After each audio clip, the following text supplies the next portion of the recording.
अगर आपने educational loan लिया हुआ है या लेने का सोच रहे हैं अपनी हायर स्टडीज के लिए, तो आज की वीडियो आपके लिए बहुत इंपॉर्टेंट है क्योंकि आज मैं आपको यह बताने वाला हूं कि एजुकेशनल लोन से रिलेटेड इनकम टैक्स में कौन सी डिडक्शन मिलती है, कितने तक की मिलती है और कौन से सेक्शन में मिलती है। तो चलिए स्टार्ट करते हैं आज का वीडियो।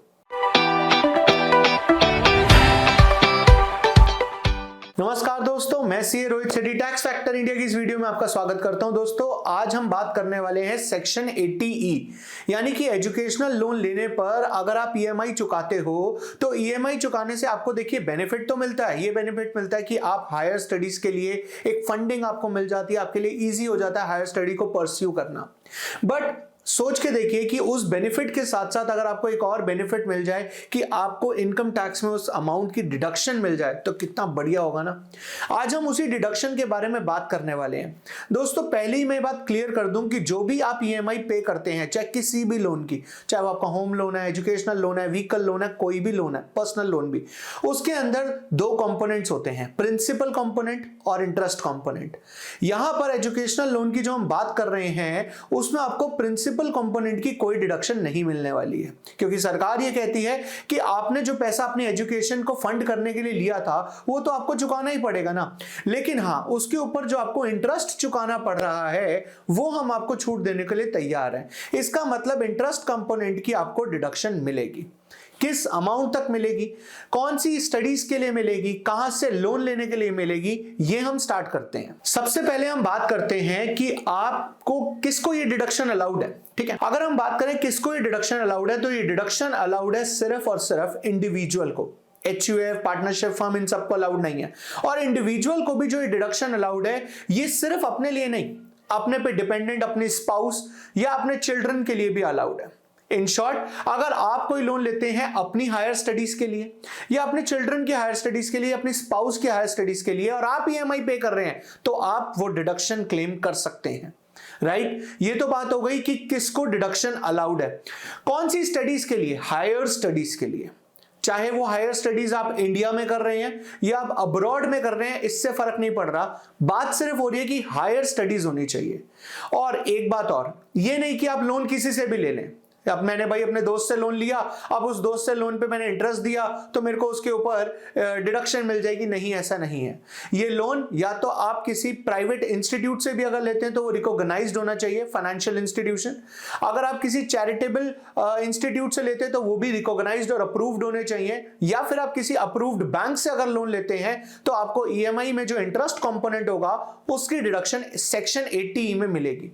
पर अब बात यह आती है कि कितनी डिडक्शन मिलेगी। हमारे को इसके अंदर अनलिमिटेड डिडक्शन मिलेगी। अनलिमिटेड डिडक्शन मतलब आपने जो भी अमाउंट पे किया है वो पूरा का पूरा आपको एज अ डिडक्शन अलाउड हो जाएगा। इंटरेस्ट कंपोनेंट, बार बार बात बोल रहा हूं मैं ये कि इंटरेस्ट कंपोनेंट की ही डिडक्शन होती है। अब आपके माइंड में ये भी आ रहा होगा कि हमें कैसे पता लगेगा कि हमने जो ईएमआई पे करी है उसका इंटरेस्ट कंपोनेंट कितना है। तो आप उसके लिए अपने बैंक से एक इनकम टैक्स सर्टिफिकेट ले सकते हैं।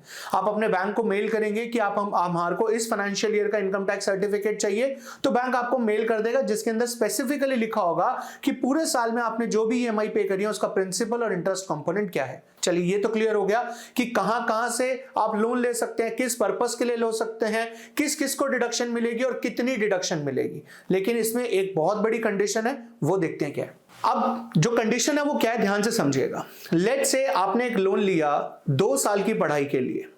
अब 2 साल जब आप पढ़ाई करेंगे तो आप उस टाइम तो ईएमआई शायद ना पे कर पाए। आप ईएमआई पे करना स्टार्ट करेंगे 2 साल बाद जब आपकी जॉब लग जाएगी। ठीक है, अब आपने लेट्स से लोन लिया 2020 में और 2020 तक आपकी जो मार्च तक जो आपकी एजुकेशन है वो कंप्लीट हो जाएगी एंड लेट अस अज्यूम अप्रैल में आपकी जॉब लग जाएगी और आप तब से अपनी ईएमआई पे करना स्टार्ट करेंगे। ध्यान से सुनिएगा, आपको जो डिडक्शन मिलनी स्टार्ट होगी वो स्टार्ट होगी 2022 से, यानी कि जब आप एक्चुअल पेमेंट लोन की स्टार्ट करेंगे। अक्रूवल की डिडक्शन नहीं मिलती, जो आप एक्चुअल पेमेंट कर रहे हैं आपको उसकी डिडक्शन मिलेगी। अब ये डिडक्शन अगले 8 साल तक अलाउड है। इसका मतलब ये हुआ कि अगर आपका लोन 10 साल का है तो 10 नहीं, 8 साल तक।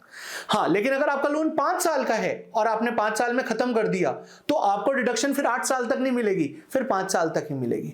इन शॉर्ट बात सीधी सीधी ये है कि 8 इयर्स और आपने जिस दिन लोन खत्म कर दिया, विच एवर इज अर्लियर, वहां तक आपको डिडक्शन मिलेगी। लेकिन सबसे जरूरी बात ध्यान ये रखनी है कि जब आप एक्चुअल पेमेंट स्टार्ट करेंगे तब से आपको डिडक्शन स्टार्ट होगी। तो कंक्लूजन में ये निकलता है कि इंडिविजुअल सेक्शन 80E में एजुकेशनल लोन की डिडक्शन ले सकता है अपने लिए, अपने स्पाउस के लिए, अपने चिल्ड्रन के लिए, या फिर अगर वो किसी का लीगल गार्डियन है और उसने उसकी फी पेमेंट करनी है, राइट। तो ये तो बात हो गई कि डिडक्शन ले सकता है।